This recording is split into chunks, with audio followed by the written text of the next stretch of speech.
अब मैं बुलाना चाहूँगी मनोज भाटिया जी को। फिर से रिक्वेस्ट कर रहे हैं हम 2-2 मिनट की। जब भी किसी के घर का वंशज बेटा या बेटी के रूप में जन्म लेता है, हर माँ बाप की जिज्ञासा भरी आंखें ये जानना चाहती हैं मेरे बच्चे की शिक्षा कैसी होगी, मेरा बच्चा किस फील्ड में जाएगा, क्या उसकी, बहुत इंपॉर्टेंट क्वेश्चन मैं बोल रही हूँ, क्या उसकी अरेंज मैरिज होगी या लव मैरिज होगी। भविष्य के झरोखे में झांकने के लिए मैं आमंत्रित कर रही हूं मनोज भाटिया जी को।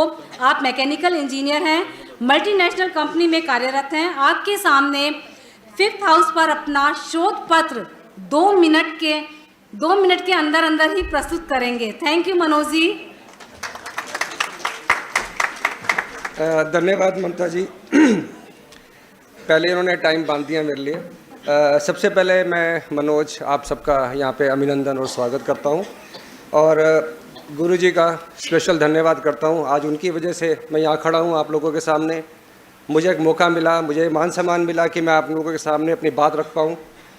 पंचम भाव के ऊपर मुझे बोलने के लिए कहा गया है। मैं पंचम भाव की 2 मिनट के अंदर अगर मुझे बोलना है, मैं सिर्फ इतना बोलना चाहूँगा, अपने बड़े सरल शब्दों में इसको रखना चाहूँगा। किसी की ज़िंदगी में 5 पहलू होते हैं जो बहुत इंपॉर्टेंट होते हैं।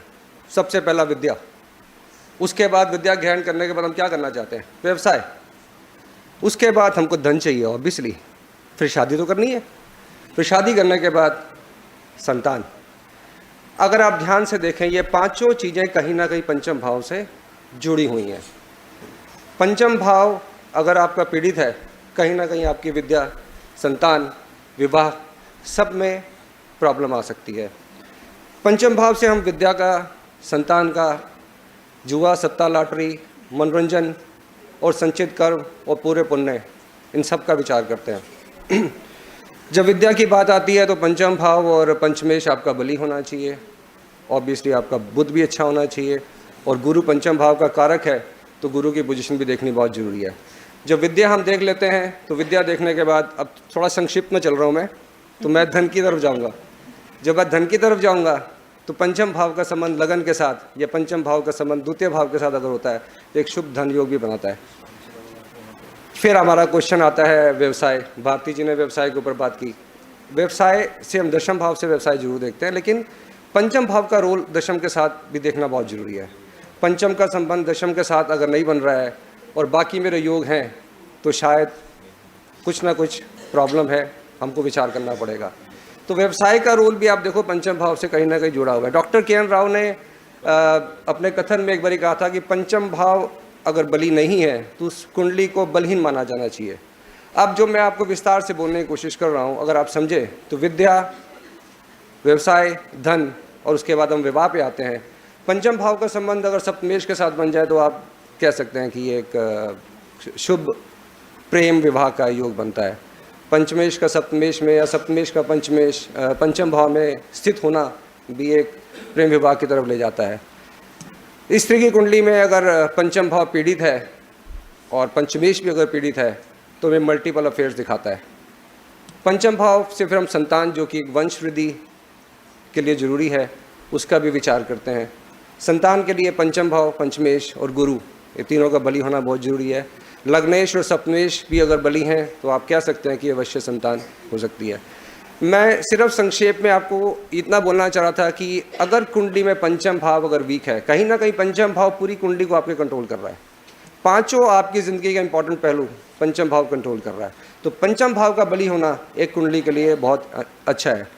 जाते जाते आधा मिनट और लूँगा मैं सिर्फ अपना बताना चाहूँगा कि मैं कैसे इस संस्थान की तरफ पहुँचा। मुझे 3-4 साल से या 5 साल से बहुत शौक़ था ज्योतिष सीखने का, और उसके लिए मैंने अपने ऑफिस में एक था एस्ट्रोलॉजर, उसके बड़े रिक्वेस्ट की, उसने कुछ सिखाया लेकिन पूरा नहीं सिखाया। सब लोग ज्ञान नहीं बांटते। उसके बाद मैंने एक पंडित जी के साथ जाके मंदिर में जाके उनके साथ बैठ के सीखना शुरू किया। पंडित जी ने कुंडली बनाना तो सिखा दिया, लेकिन जब मैं फलित ज्योतिष के ऊपर आया तो पंडित जी ने हाथ खड़े कर दिए। हर बारी बुला के आरती दिखा के मुझे भेज देते थे वापस।